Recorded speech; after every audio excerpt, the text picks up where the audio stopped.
Todos nós temos um carinho especial pelos lendários atacantes da seleção brasileira. Números como 9 e 10 nas camisas têm um grande peso. O centroavante de área é o responsável por ser a referência no ataque, uma posição que sempre tivemos bons jogadores e hoje vem fazendo uma grande falta. E a seleção claramente está carente pelo 9 do Hexa. O Brasil produziu alguns dos melhores atacantes do futebol. E justamente por causa disso, no vídeo de hoje, vamos falar sobre os melhores centroavantes que representaram o Brasil em Copas do Mundo. Bom, eu vou listar os 10 atacantes que mais brilharam com a camisa amarela em edições de Copa do Mundo. Não é a Copa América, não é quem jogou mais por clubes, é quem mais jogou pela camisa da seleção brasileira em Copa do Mundo. Assim, explorando o papel fundamental e o desempenho dos atacantes que deixaram sua marca no futebol brasileiro.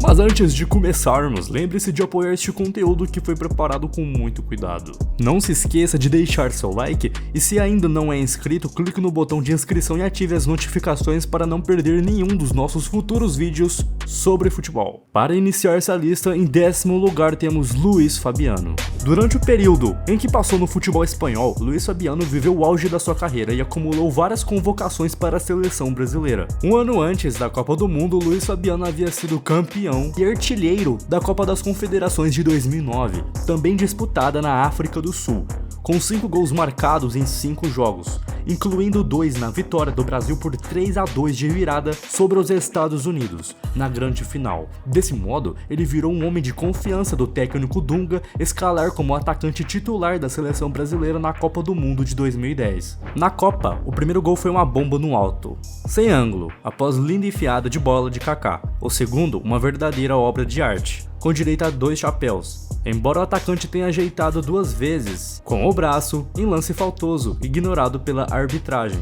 na vitória por 3-1 sobre a Costa do Marfim, pela segunda rodada da fase de grupos. O resultado garantiu aos brasileiros a classificação antecipada ao mata-mata. Nas oitavas de final, Luiz Fabiano anotou mais um tento, o segundo da vitória por 3-0 sobre o Chile, driblando o goleiro Cláudio Bravo, após mais um belo passe de Kaká, mas parou por aí. Na sequência, o centroavante passou em branco na derrota por 2-1 de virada para a Holanda, que causou a eliminação brasileira. Deste modo, Luiz Fabiano terminou a Copa com 5 partidas, 3 gols e 2 assistências. Em 9º lugar temos o substituto de Pelé na Copa do Mundo de 62. Amarildo foi um dos destaques da seleção na competição com 3 gols e atuações memoráveis. De reserva do Rei, a protagonista do bicampeonato mundial conquistado em 62. O Rei Pelé deixa o campo contra a Tchecoslováquia lesionado.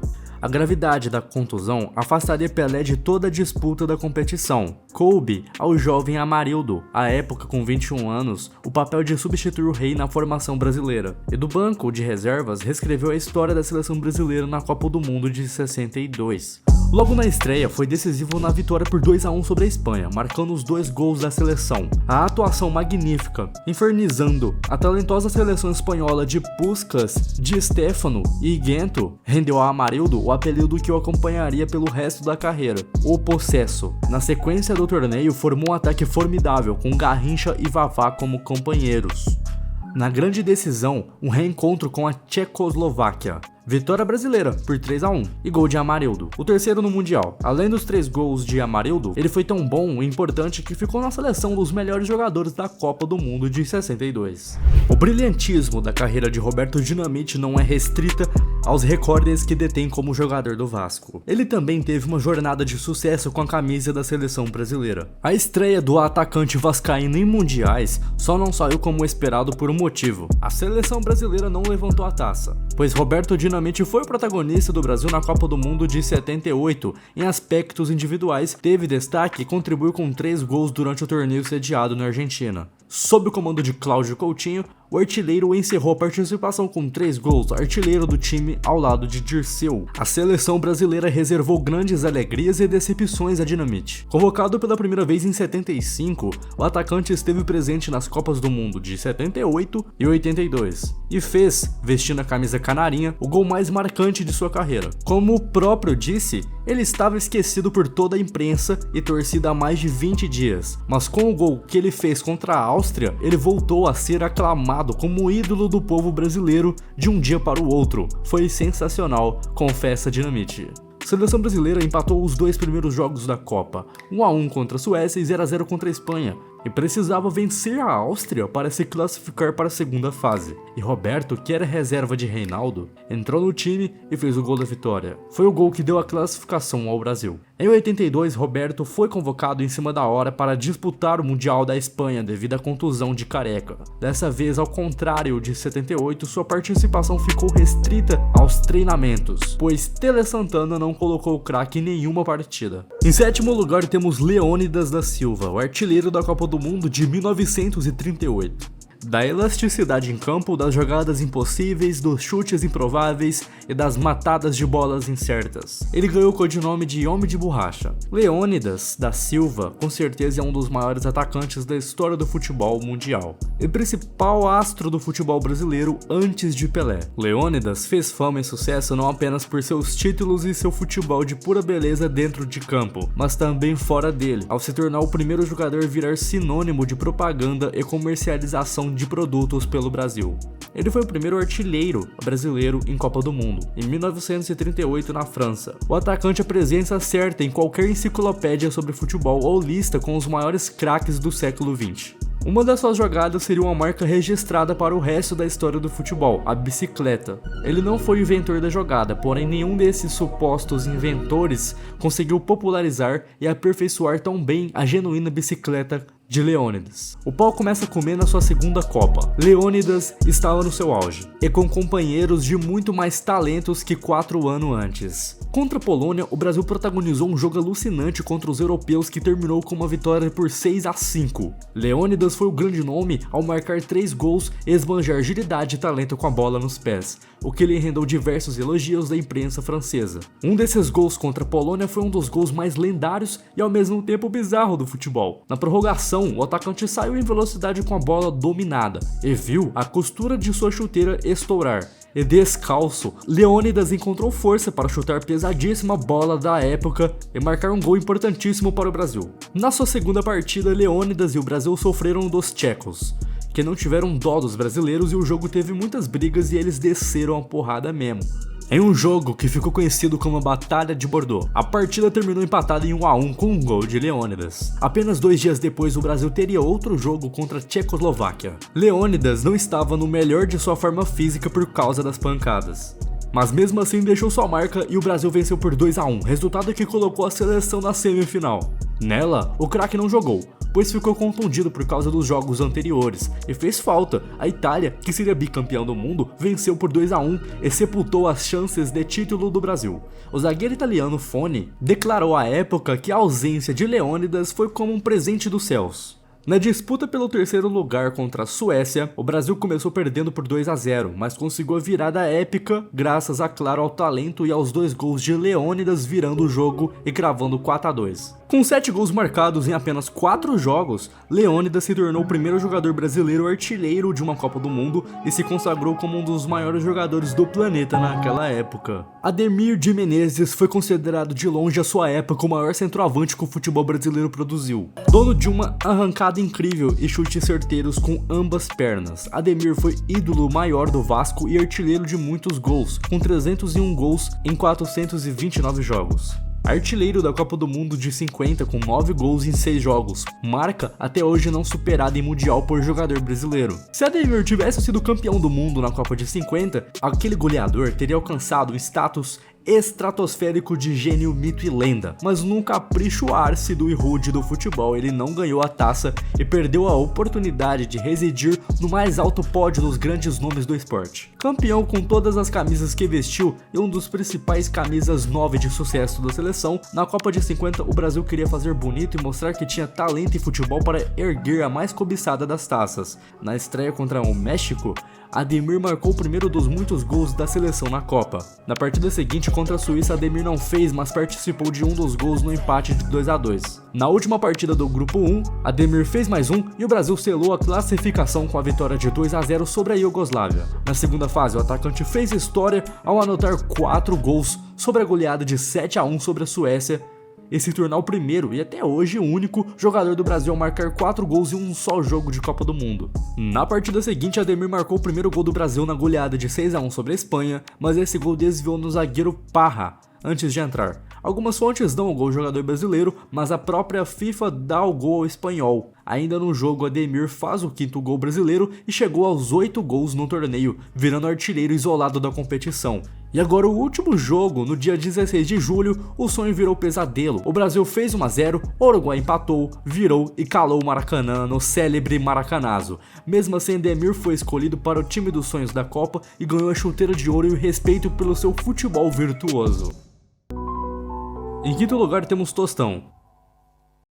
No pontapé inicial do Brasil na Copa de 70, todos viram que Tostão estava assim em ótima forma, pois antes dele ir para o Mundial nos Estados Unidos, precisou passar por uma minuciosa cirurgia. O craque mostrou todo o seu brilho, habilidade, visão de jogo e passes precisos que o Brasil tanto precisava para fazer bonito na Copa. Tostão abria os espaços para Jairzinho e Pelé darem seus shows particulares, chamava o jogo para si e se deslocava como poucos em campo. Porém, Tostão nunca foi um centroavante, ele era mais um facilitador de jogadas. Mas depois que o Zagallo achou que era necessária a presença de um centroavante, tentou o Roberto Miranda, mas não deu certo, afinal o time já reunia Tostão, Gerson, Rivelino, Pelé e Jairzinho. Todos esses 5 jogadores exerciam em seus clubes praticamente a mesma função em campo de um camisa 10. O que acontece é que aquela seleção do Zagallo de 70 conseguiu algo especial, juntou na mesma equipe 5 caras que exerciam praticamente a mesma função em seus clubes. Éramos todos camisas 10, afirma Jairzinho em depoimento ao site FIFA.com.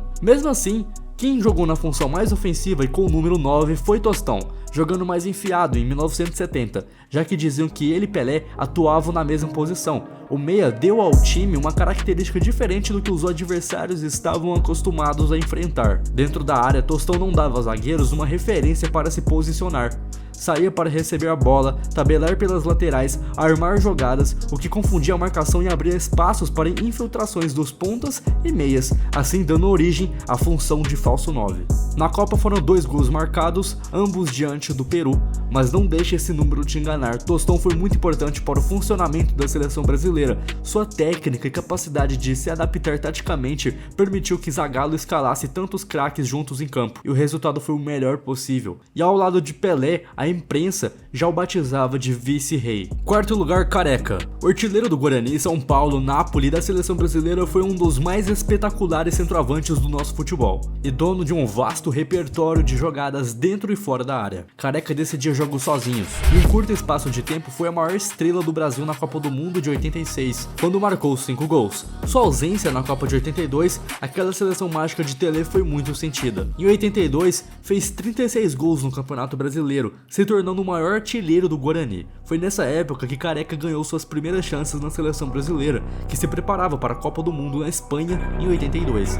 Mas o que era para ser uma chance de ouro virou um pesadelo. Poucos dias antes do Mundial, Careca sofreu uma contusão num treino da seleção que o tirou da Copa. Em 86, Careca pôde, enfim, disputar sua primeira Copa do Mundo, novamente comandada por Tele Santana. Na primeira fase, Careca marcou 3 gols, o da vitória por 1 a 0 sobre a Argélia e 2 na goleada sobre a Irlanda do Norte, por 3 a 0.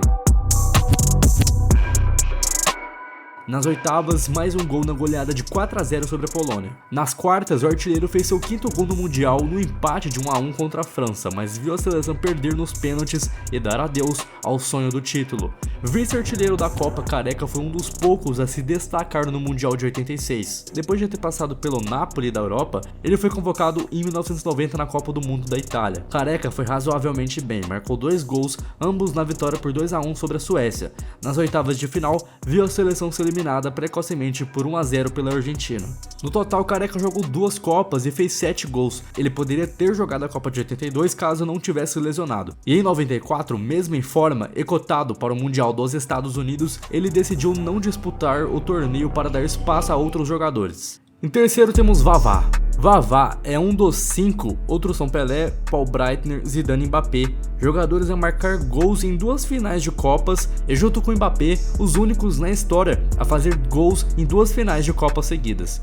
Ele tinha o apelido de Peito de Aço, pela bravura demonstrada em campo, algo que o fazia jogar com chuteiras rasgadas, dores e até mesmo pé quebrado se fosse preciso. Mesmo não sendo técnico como tantos atacantes do futebol brasileiro, foi um gênio pela seleção brasileira. Foram 21 jogos e 15 gols, sendo 9 deles em Copas do Mundo. Competição no qual o Vavá provou ter um miticismo fora do comum, ou seja, Ele era sobrenatural em Copas do Mundo, o homem se transformava e foi decisivo ao extremo nos 2 primeiros títulos da seleção brasileira em Copas do Mundo. Na Copa de 58, o Vavá não começou como titular, só entrou no segundo jogo contra a Inglaterra, que terminou empatado em 0 a 0. No duelo contra a União Soviética, já no último jogo da fase de grupos, Vavá foi titular em um jogo emblemático, pelo fato de Pelé e Garrincha fazerem suas estreias em Copas. E com 2 gols de Vavá, que jogou uma barbaridade, a seleção passou de fase. No jogo contra o País de Gales, o centroavante não jogou por causa de uma contusão sofrida. Na semifinal, Vavá foi jogar mesmo com o pé direito enfaixado. Vavá seguiu atento e com um gol seu, mais 3 do Pelé e um de Didi, o Brasil venceu por 5 a 2 sobre os franceses e se classificaram para a final. O artilheiro nem sequer sentiu o pé machucado naquele jogo e também nem ligou para ele na decisão quando marcou os 2 gols da virada brasileira sobre a Suécia na final por 5 a 2, que deu o primeiro título mundial à seleção brasileira. Nascia ali em 58 o Leão da Copa, que marcou 5 gols em 4 jogos. O craque em 62 mais uma vez foi decisivo e anotou 4 gols em 6 jogos. Um nos 3 a 1 sobre a Inglaterra nas quartas de final, 2 nos 4 a 2 sobre o Chile na semifinal e 1 nos 3 a 1 sobre a Tchecoslováquia na final. Com isso, Vavá foi o artilheiro da Copa do Mundo e se tornou naquele ano o primeiro jogador na história a marcar gols em 2 finais de Copa. O maior baixinho que o futebol mundial já viu foi Romário de Souza. Se a Copa de 94 teve um craque, ele foi Romário. O Brasil dificilmente chegaria ao título sem ele. Aliás, poderíamos até nem ir para aquela Copa sem ele, pois foi ele que decidiu nas eliminatórias num jogo decisivo contra o Uruguai. Devido a uma contusão, Romário só jogou uma partida na Copa de 90. E viu sua seleção ser eliminada precocemente justo pela Argentina. Em 94, pela primeira vez em uma Copa disputada nos Estados Unidos, país com nenhuma tradição no futebol, que o único ponto negativo era o horário dos jogos, 11 horas, algumas partidas 2 horas da tarde, 1 da tarde, e como era verão, algumas partidas superaram os 40 graus. Calor à parte, Romário estava com fome de bola e marcou 3 gols nos 3 jogos do Brasil na primeira fase, nas vitórias contra a Rússia e Camarões e no empate contra a Suécia. Nas oitavas era um jogo complicado contra os Estados Unidos, os donos da casa, e bem no dia 4 de julho, dia da independência americana. Com dose de extra de motivação, os americanos deram trabalho a Tafarel. Romário até perdeu um gol feito e estava com um jogador a menos, o Leonardo. O torcedor brasileiro temia pelo pior, mas aí o baixinho brilhou e fez a jogada que resultou no passe preciso para Bebeto marcar o gol da vitória e dizer "eu te amo" para o baixinho. O Brasil amava o Romário e seleção nas quartas de finais. Brasil e Holanda, 2 ótimas equipes. Se o primeiro tempo não teve muita coisa, o segundo foi um estrondo. O Brasil abriu 2 a 0, gols de Bebeto e claro Romário, mas a Holanda empatou. Mas faltando 9 minutos para o fim, falta para o Brasil. Branco cobrou, Romário desviou da bola de maneira provençal e enganou o goleiro. Golaço, Brasil 3, Holanda 2 e a revanche pela eliminação da Copa de 74 estava garantida. Vaga na semifinal era brasileira e pegaria a Suécia. E de novo, mais uma vez, Romário mostrou seu poder de decisão e marcou o único gol do jogo. Era Brasil de volta à final de uma Copa do Mundo. Os 2 tricampeões mundiais frente a frente. O calor do meio-dia prejudicava demais os atletas e, para piorar, do lado brasileiro, Romário não conseguia criar nada, pois tinha Franco Baresi em seu encalço durante o jogo todo, como um parasita. Com o 0 a 0 predominante, a Copa de 94 seria decidida nos pênaltis pela primeira vez na história. Romário tratou de acertar o seu, e como todo mundo sabe, Baggio isolou o pênalti e o país brasileiro explodiu de alegria depois de 24 anos. Em primeiro lugar, o melhor centroavante que o Brasil já teve foi com certeza Ronaldo. Extremamente jovem e sem lugar numa equipe que já contava com a dupla estrelar Romário e Bebeto, em 94, Ronaldo apenas assistiu a seleção conquistar o título. Mas em 98, Ronaldo já era o grande astro da Copa do Mundo, mesmo com dores na perna. Ronaldo marcou 4 gols, 1 contra o Marrocos, 2 contra o Chile e 1 contra a Holanda. Na campanha do Brasil até o final, a seleção era favorita contra os donos da casa, a França, mas o que era para ser uma partida histórica virou tormento. A França foi campeã mundial pela primeira vez e o Brasil amargou seu segundo vice nas histórias da Copa. Depois da Copa, Ronaldo começou a aparecer mais na mídia do que nos gramados por problemas de tendinites e intensos compromissos. E em 1999 e 2000, Ronaldo estourou seu joelho em sua primeira grande lesão, jogando pela Inter, ficando 5 meses longe dos gramados. Abril de 2000, em sua primeira partida, após a recuperação da cirurgia no joelho, ele tinha acabado de entrar em campo quando seu joelho direito cedeu em sua primeira tentativa de drible, saindo do lugar. A imagem de Ronaldo gritando e chorando de dor comoveram o planeta. Será que ele seria capaz de voltar a jogar? Era impossível de dizer. Mas depois de uma grande fisioterapia e recuperação que duraram longos 15 meses, ele ganhou o apoio de Felipão, que contava com ele em 2002. Depois de 2 anos sem jogar pela seleção, Ronaldo voltou em 2002 para o grande compromisso, a Copa do Mundo. Com uma imensa cicatriz no joelho, e foi por causa dessas dúvidas na torcida e nos críticos quanto ao seu desempenho que ele cortou o cabelo daquele jeito para mudar o foco da mídia. Ronaldo, ao lado de Rivaldo e a estrela em ascensão Ronaldinho Gaúcho brilharam como nunca naquela Copa.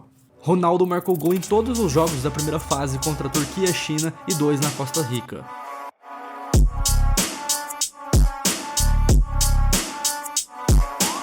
Nas oitavas, Ronaldo fez mais uma vitória por 2-0 contra a Bélgica. Nas quartas, os protagonistas foram Rivaldo e Ronaldinho, que comandaram a virada sobre a Inglaterra por 2-1. Na semifinal, em um duelo complicadíssimo contra a Turquia, Ronaldo marcou de bico o gol que colocou o Brasil em mais uma final de Copa, a terceira consecutiva.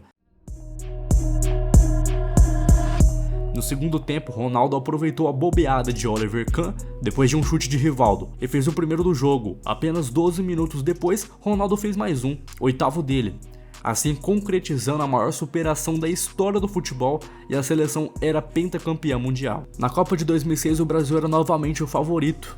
Depois de partidas sofríveis e um desempenho baixo de suas estrelas, o Brasil foi eliminado nas quartas pela França de Zidane e Henry. O único fator positivo para Ronaldo foi ele ter se tornado até 2014, quando foi superado pelo alemão Klose, o maior artilheiro da história das Copas, com 15 gols marcados em 3 edições jogadas. Bom, eu trouxe os melhores centroavantes que a seleção brasileira já teve. E se você gostou, deixa seu like aí, se inscreva no canal que esse vídeo deu trabalho, mas no fim teve um bom resultado. Bom, eu te espero no próximo vídeo, espero que você esteja lá porque eu vou estar, então até a próxima.